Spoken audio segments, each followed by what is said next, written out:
একদিকে বিজেপির হিন্দুত্ব দাবি, অন্যদিকে অমিত শাহের পদত্যাগ দাবি তৃণমূলের। ক্ষমতা থাকলে অশান্তি ও রিগিং ছাড়া ভোট করে দেখাক তৃণমূল। 26-এ তৃণমূলের সময় শেষ, চ্যালেঞ্জ কেন্দ্রীয় স্বরাষ্ট্রমন্ত্রী অমিত শাহের। জাতীয় নির্বাচন কমিশনকে ব্যবহার করার চেষ্টা পাল্টা তোপ তৃণমূলের। टीआर सेशन सीईसी बने उसके बाद पूरे देश में चुनावी हिंसा बंद हो गई, मगर ये बंगाल है जिसमें चुनाव के वक्त और दीदी को विजय मिलने के बाद सैकड़ों भारतीय जनता पार्टी के कार्यकर्ताओं को मौत के घाट उतार दिया जाता है। दीदी कब तक बचाओगी उनको? आपका समय अब समाप्त हो गया है। 26 में भारतीय जनता पार्टी की सरकार बनने वाली। यहाँ तृणमूल की सरकार जाते ही हमारे कार्यकर्ताओं के हत्या के अपराधियों को जमीन में गाड़ा है तो भी बाहर निकालकर सजा करने का काम करें। लोकतंत्र के अंदर हिंसा कभी शोभा नहीं देती है। दीदी हिम्मत हो तो हिंसा के बगैर, रेगिंग के बगैर चुनाव कराकर देखो, आपकी खुद की जमानत ये बंगाल की जनता जब्त कर लेगी। অমিত শাহ মহাশয়, ইলেকশনটা কে করবে? করবে তো আপনার national election commission. Mamata Bandyopadhyay violence করাবেন, তাহলে ব্যর্থতা কার? জোর জবরদস্তি করবার চেষ্টা করছে ন্যাশনাল ইলেকশন কমিশনকে ব্যবহার করে। শতবার মাথার সিঁদুর বেচতে এসেছেন ভারতীয় জনতা পার্টির নেতারা। সিন্দুর is the pride of women. আপনারা সেই জায়গাটায় হাত দিচ্ছেন, খুব সাবধান, হাত জ্বলে যাবে কিন্তু। আপনারা বলছেন 2026-এ আপনারা ক্ষমতায় আসবেন। আপনারা কি অলীক স্বপ্ন দেখছেন? আগামী দিনে 2026-এ 250-র উপরে সিট নিয়ে সর্বভারতীয় তৃণমূল কংগ্রেস আবার ক্ষমতায় আসবে, আবার মাননীয় মুখ্যমন্ত্রী আমাদের মমতা বন্দ্যোপাধ্যায় হবেন। আপনারা দেখতে রহে যাएंगे, হিন্দিতে বলে দেখতে রহে যাएंगे। অনুপ্রবেশ ইস্যুতে তৃণমূল সরকারকে তোপ দেগেছেন অমিত শাহ। ভোট ব্যাংকের জন্যই অনুপ্রবেশ বন্ধ হোক চায় না তৃণমূল। কাটা তার দিতে বিএসএফ কে জমি দিচ্ছে না রাজ্য, অভিযোগ কেন্দ্রীয় স্বরাষ্ট্রমন্ত্রীর। অনুপ্রবেশ আটকানোর দায়িত্ব বিএসএফ এর, পাল্টা তোপ तृणमूलेर। बंगाल का चुनाव देश की सुरक्षा के साथ जुड़ा हुआ चुनाव, क्योंकि ममता बनर्जी ने हमारे देश की सीमाओं को बांग्लादेशियों के लिए खुला कर दिया है। इनके आशीर्वाद से घुसपैठ हो रही है। घुसपैठ केवल और केवल कमल फूल की सरकार रोक सकती। तृणमूल के सांसद मुझे संसद में पूछ रहे थे कि बीएसएफ क्या कर रही है।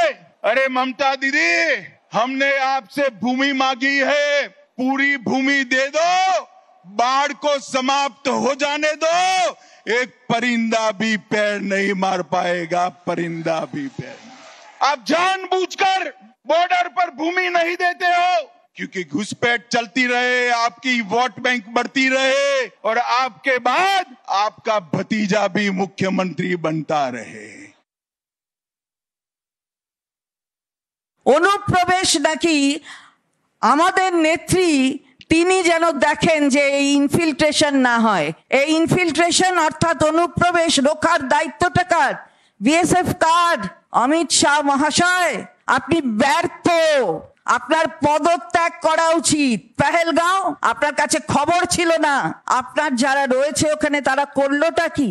জম্মু কাশ্মীরের পুলিশটা কার? আপনাদের এই নেগলিজেন্সে 26টা লোক সেদিনকে মারা গেল, পরেও এতগুলো লোক মারা গেছে কেন?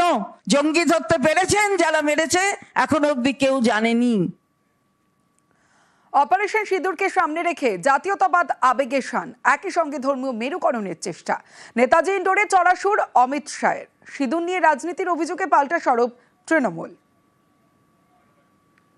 ऑपरेशन सिंदूर कर कर सैकड़ों आतंकवादी मौत के घाट उतार दिए गए और दीदी के पेट में दर्द होता है। दीदी, इतना दर्द बंगाल का यात्री जब वहां मारे गए तब किया होता तो ठीक था।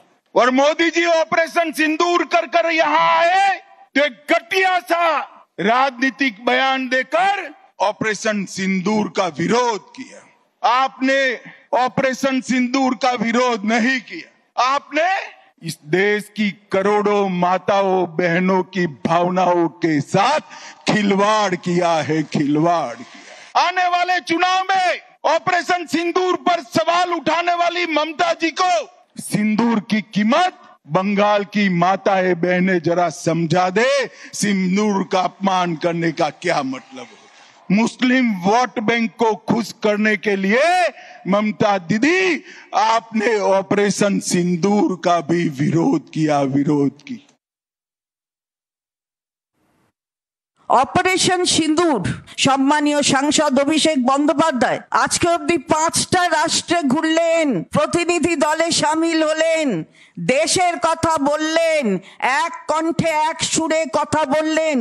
আপনাদের সেই সময়টাই হলো যে এখানে এসে ওই অপারেশন সিঁদুর নিয়ে একটা মেয়েদের সাথে অপমানসূচক খেলা, এই খেলা তৈরি করবার, মেয়েদের এই অতি পবিত্র জিনিস সিঁদুর সেটাকে রাজনৈতিক বাজারে বিক্রি করছে। পুলওয়ামার থেকে যে সিঁদুর গেল তাদের তো খোঁজ নেই। আমাদের নেত্রী নাকি তার বিরোধিতা করেছে। আমরা কোনোদিন করেছি তার বিরোধিতা?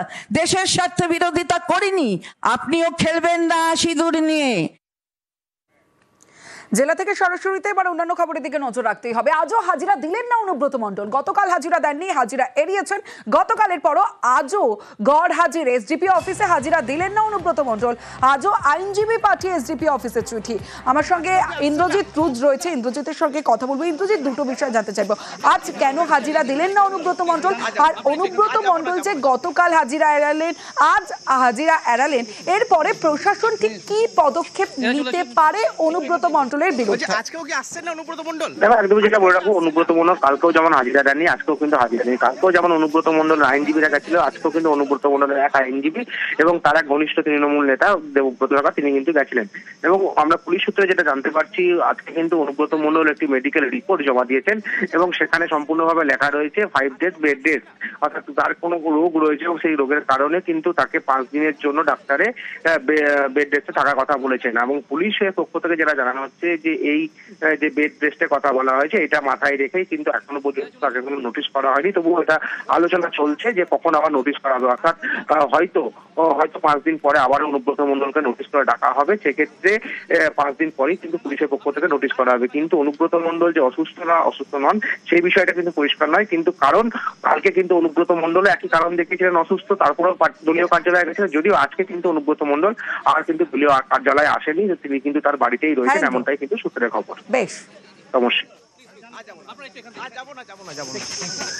আমরা তদন্তকারী অফিসারকে যা বলার বলি, আমাদের আইন যেভাবে পারমিট করেছে সেইভাবেই করেছি। অসুস্থ সেটা জানালেন? অসুস্থ যেটা জানানো আইনের মোতাবেক জানান।